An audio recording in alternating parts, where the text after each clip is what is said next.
मम्मा और डैड साथ बैठकर फिल्म देखें। We are taking our parents on a movie date. मम्मा तो सो गई, अब क्या करें? एक आइडिया है, डैड को चिमटी काट। क्या बच्चों की योजना होगी साकार?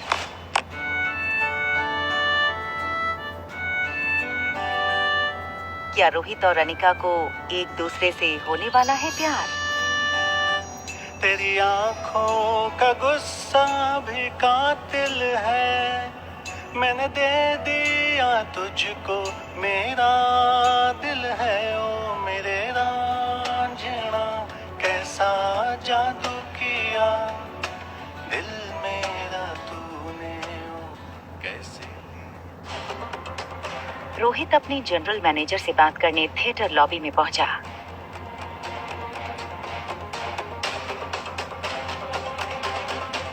ये आर्यन क्या कर रहा है? ओह माय गॉड, डैड देख लेंगे तो गड़बड़ हो जाएगी।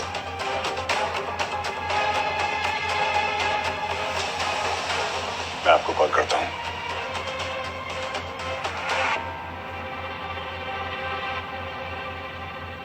आर्यन, तुम यहाँ क्या कर रहे हो?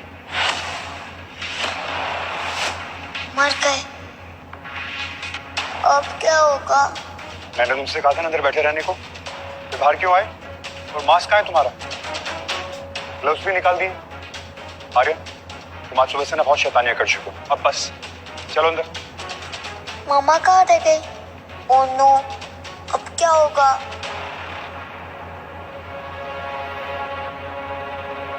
रिया,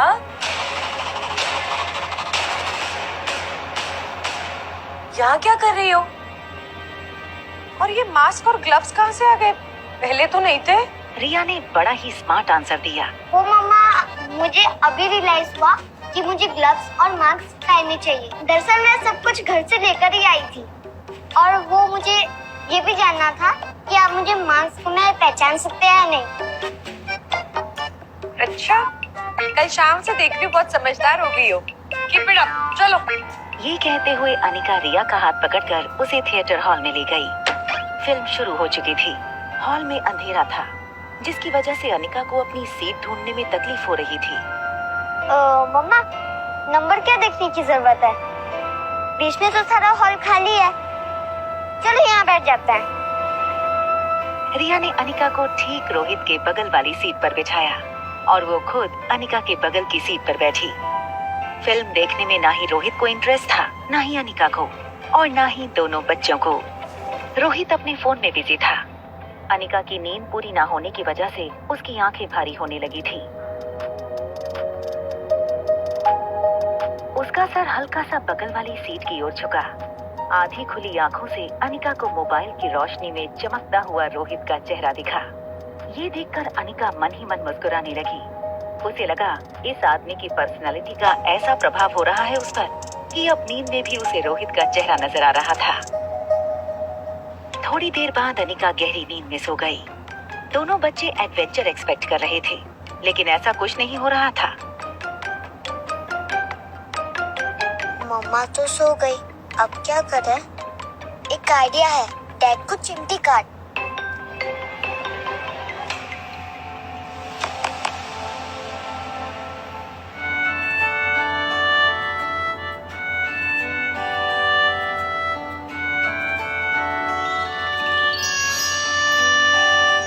तेरी आंखों का गुस्सा भी कातिल है, मैंने दे दिया तुझको मेरा दिल है। ओ मेरे रांझना कैसा जादू किया दिल मेरा तूने, ओ कैसे लिया।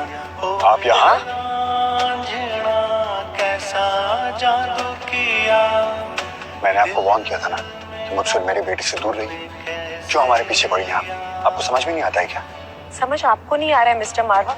और आप अपने आप को समझते क्या है? हाँ, माना कि आप हैंडसम है, सक्सेसफुल है, लड़की आपके आगे पीछे घूमती होगी, लेकिन इसका मतलब ये नहीं है कि मैं आपके पीछे घूम रही हूँ। मैं यहाँ अपनी बेटी के साथ मूवी देखने आई हूँ। रोहित को रिया की शक्ल तो नहीं दिखाई दे रही थी, मगर उसे इतना जरूर दिख रहा था कि अनिका की बगल वाली सीट पर एक बच्चा बैठा है। रोहित अपनी आवाज थोड़ी नीचे करते हुए बोला। क्या आप मुझे बता सकती हैं कि ऐसे कोई इंसिडेंसेस हमारे साथ ही क्यों थे? पहले आप मेरे होटल में स्टे करने के लिए आती हैं,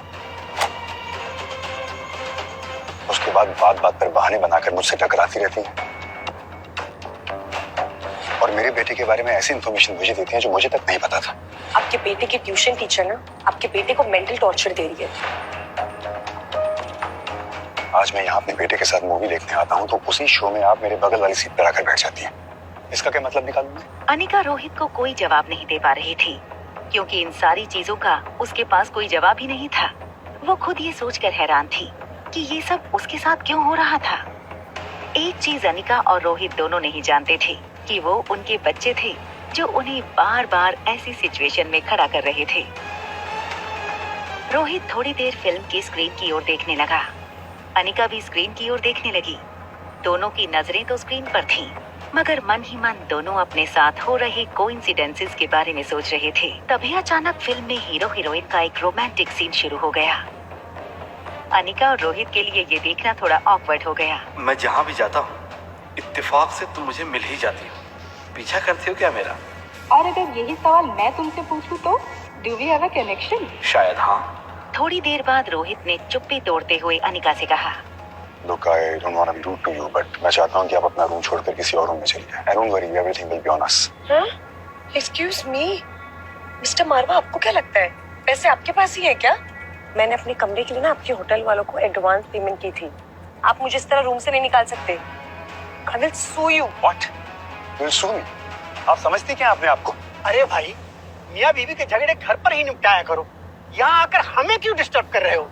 I'm sorry sir, आप अपनी फिल्म एंजॉय कीजिए। Sorry. इतनी खूबसूरत जोड़ी है तुम्हारी, फिर झगड़ते क्यों हो? पता नहीं आज की जनरेशन को क्या हो गया है। रोहित ने उस आदमी की मिसअंडरस्टैंडिंग को दूर करना जरूरी नहीं समझा और आर्यन का हाथ पकड़कर वहां से निकला।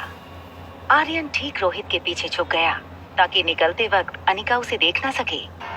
जो कुछ भी हुआ उससे अनिका को गुस्सा तो बहुत आ रहा था, मगर कहीं ना कहीं उसे पता था कि रोहित एक अच्छा इंसान था।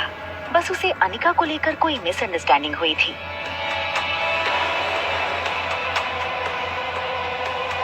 अपने स्वीट के पास पहुंचते ही रोहित ने अपने बॉडीगार्ड को वापस जाने का इशारा किया।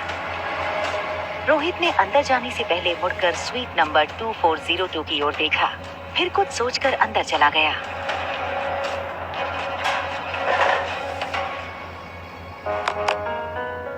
मुझे उस औरत के इरादे ठीक नहीं लगते। कुछ भी करके मुझे आर्यन को अनिका से दूर रखना होगा। अनिका लिफ्ट से बाहर आई। रिया आसपास देखने लगी कि कहीं रोहित या सनी उसे देख ना ले। जैसे ही स्वीट रूम का दरवाजा खुला, रिया तुरंत अंदर भाग गई। अनिका के लिए रिया की ऐसी शरारतें रोज की बात थी।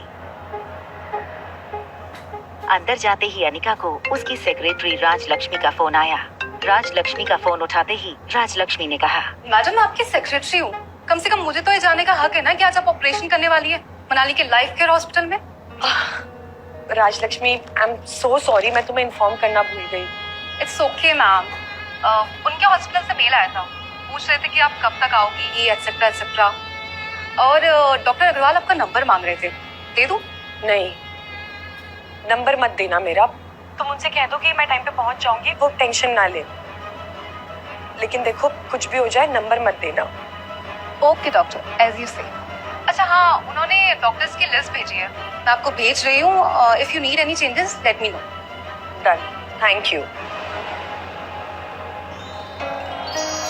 तेरी आंखों का गुस्सा भी कातिल है, मैंने दे दिया तुझको मेरा दिल है, ओ मेरे रांझना कैसा जादू किया। मैडम, अगर आपकी गहरी सोच को डिस्टर्ब ना कर रही हूँ तो 2 मिनट बात कर सकती हूँ? Of course. Go ahead. देखो, मैं जानती हूँ ग्रोन अप गर्ल, तुम अपना ध्यान भी खुद रख लेती हो। मम्मा बाहर जाना चाहती है ना? It's okay. You can go.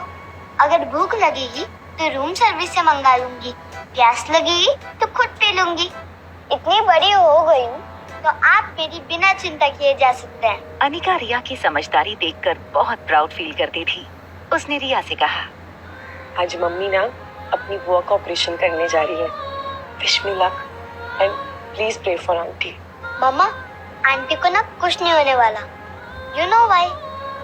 क्योंकि उनकी ट्रीटमेंट वर्ल्ड की बेस्ट डॉक्टर करने वाली है, and that is my mama.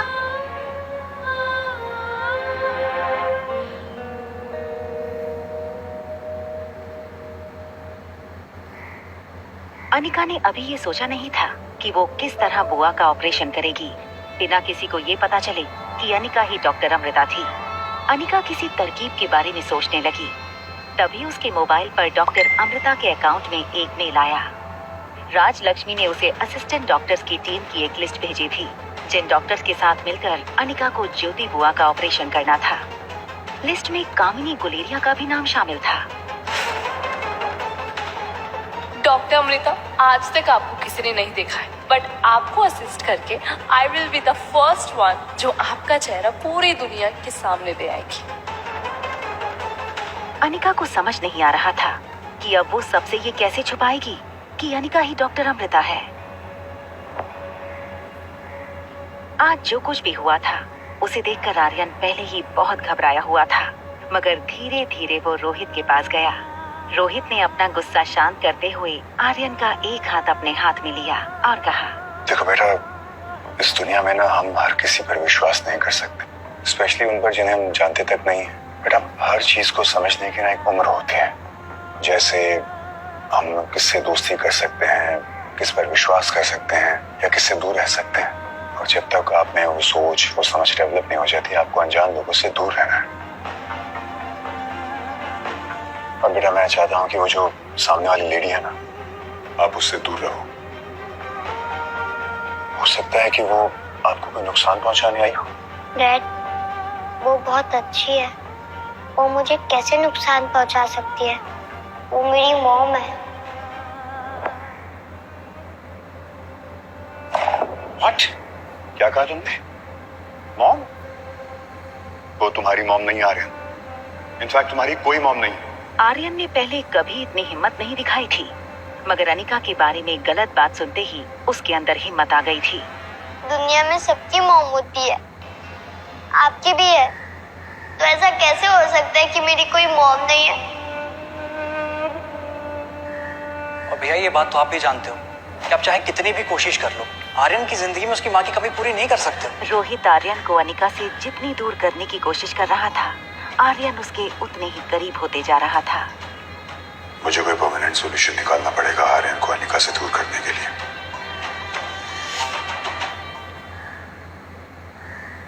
What?